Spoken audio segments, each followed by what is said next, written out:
భారతదేశానికి సొంతమైన మేలుజాతి పశువులు అంతరిస్తున్నాయా? మన ఒంగోలు గిత్త లాంటి అరుదైన జాతులు కనుమరుగవుతున్నాయా? ఇవి ప్రశ్నలు కాదు, వాస్తవ పరిస్థితులు. మనవి అనుకునే పశువులు పరిరక్షణ లోపంతో దూరమవుతున్నాయి. అందుకే మేలుజాతి పశువుల రక్షణకు సమర్థవంతమైన యాజమాన్య పద్ధతులపై కసరత్తు ప్రారంభమైంది. దేశం వ్యవసాయ క్షేత్రమే కాదు, పాడి పరిశ్రమలకు కూడా క్షేత్రమే. ఒంగోలు లాంటి రకాన్ని ప్రపంచానికి పరిచయం చేసిన ఘనత మనదే. ఇంతకీ మన దగ్గర పాడి పరిరక్షణ జరుగుతుందా? ఎలాంటి అభివృద్ధిలో మనమున్నాం?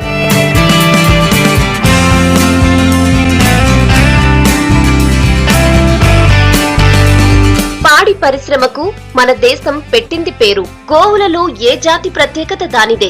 సామర్థ్యాన్ని బట్టి పాల ఉత్పత్తికి ఉపయోగపడేవి కొన్నైతే పాల ఉత్పత్తితో పాటు వ్యవసాయ పనులకు ఉపయోగపడే జాతులు మరికొన్ని. భారత ఉపఖండానికి చెందిన 30 రకాల మేలుజాతి ఎద్దులు విదేశాల్లోనూ ప్రసిద్ధి చెందాయి.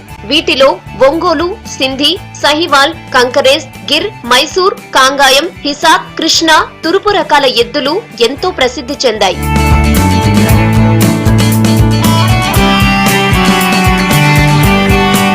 ప్రపంచంలోని గోజాతుల్లో అతి చిన్నది పుంగనూరు ఆవు.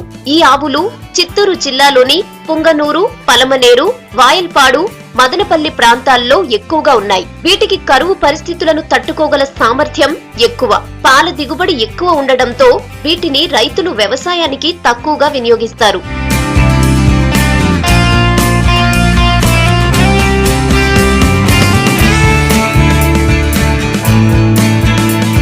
తురుపు జాతి ఆవులు తెలంగాణకు చెందినవి.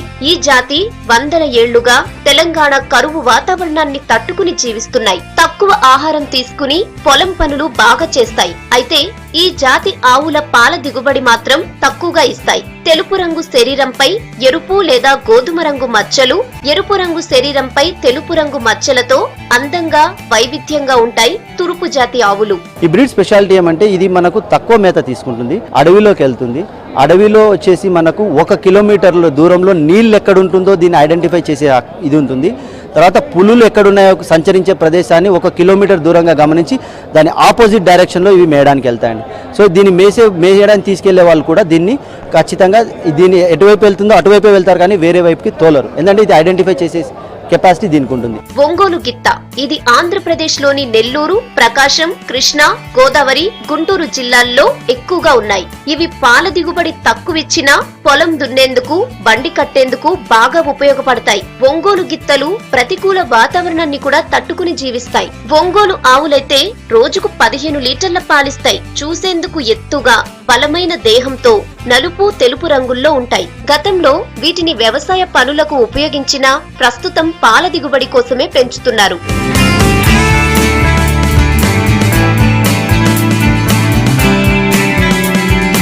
ఒంగోలు గిత్తలు కేవలం మనవాళ్లనే కాదు, విదేశీయులను కూడా మంచి పనితనంతో కట్టిపడేశాయి. ఒక్క బ్రెజిల్ దేశంలోనే మన ఒంగోలు జాతి గిత్తలు 20 లక్షల వరకు ఉన్నాయంటే వీటి మీద ఎంత మక్కువో అర్థం చేసుకోవచ్చు. అమెరికాలో ఒంగోలు గిత్తల సాయంతో బ్రహ్మాస్ అనే సంకర జాతిని సృష్టించారు. కానీ మన దగ్గర మాత్రం ఒంగోలు జాతి నిర్లక్ష్యానికి గురవుతుందంటున్నారు రైతులు. ఒంగోలు గిత్త అంటే చాలా బలమైనది, శ్రేష్టమైనది.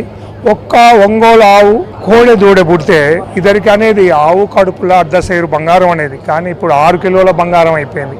5 లక్షలు, 10 లక్షలు దాని వాల్యూని బట్టి ఒంగోలు గిత్తలు రోజు క్షీణించిపోతున్నాయి. ప్రపంచవ్యాప్తంగా ఉన్నాయి కానీ మన దగ్గర తక్కువ అయిపోతున్నాయి. కానీ ఈ పాలు చాలా శ్రేష్టమైనవి వేరే ఆవుల కన్నా.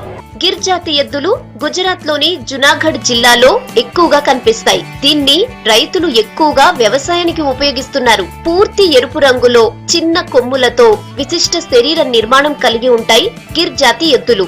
మొత్తం అంతా పాడికి ఉపయోగిస్తున్నారు. ఇప్పుడు ఇంకా కోతకు పోతున్నాయి, అట్లా రక్షించాలని ఒక ఆలోచన. పాలు ఇది దేశీ 2 రకాలు ఉన్నాయి. ఇందులో దేశీ గిర్లు అయితే రోజు 15 లీటర్లు ఇస్తాయి. ఇంకా జాతీయ అయితే 30 లీటర్ల వరకు ఇస్తాయి రోజుకి. ఎక్కువగా వైట్ కూడా ఉంటాయి, ఎక్కువగా ఇవే ఉంటాయి. చెవులు పెద్దగా ఉంటాయి, హంపు ఎక్కువ ఉంటది, సహజ జంతువే.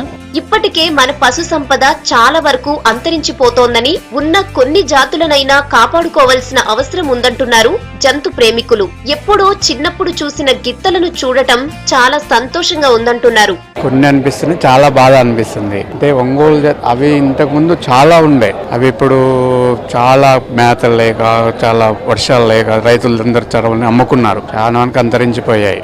పెద్ద పెద్ద ఆవులు చూశాను, దాని బ్రీడ్ వచ్చి ఒంగోలు గిర్రి. ఇన్ని ఆవులు ఉంటాయని ఎప్పుడు చూడలేదు. గతంలో పశువులతోనే రైతులు వ్యవసాయం చేసేవారు. ప్రస్తుతం ట్రాక్టర్లు, ఇతర ఆధునిక వ్యవసాయ పద్ధతుల రాకతో వాటి అవసరం లేకుండా కేవలం పాలకు, మాంసానికి మాత్రమే ఉపయోగిస్తున్నారు. దీనివల్ల పాడి పరిశ్రమకు నష్టం కలగటమే కాక దేశవాళీ జాతులు కనుమరుగయ్యే పరిస్థితి వచ్చిందని ఆందోళన వ్యక్తం చేస్తున్నారు శాస్త్రవేత్తలు. పంటలకు, పశువులకు సంబంధం లేనటువంటి వ్యవసాయం సాగటంతో చాలా మంది రైతాంగం ఆర్థికంగా నిలదొక్కుకోలేకపోవడం జరుగుతూ వస్తుంది. అధిక పాల ఉత్పత్తి కావాలని మనం ఇంతకుముందు ఉన్నటువంటి పాలసీల విధానాలలో ఇతర జాతీయ దేశాల నుంచి తీసుకొచ్చినటువంటి బ్రీడ్స్, వాటిని పాల ఉత్పత్తికి మాత్రమే దాన్ని వాడుకొని వ్యవసాయానికి, పశువులకు సంబంధం లేనటువంటి ఒక విధానంతో వెళ్ళటంతో చిన్న సన్నకారు రైతులు ఈ అధిక ధర కలిగినటువంటి సంకర జాతి పశువులను పెంచలేక, దేశీయంగా ఉన్నటువంటి వాటి యొక్క ఉత్పత్తి తక్కువ ఉండి వాటికి లాభసాటిగా లేకపోవడంతో ఇతర ఖర్చులతోటి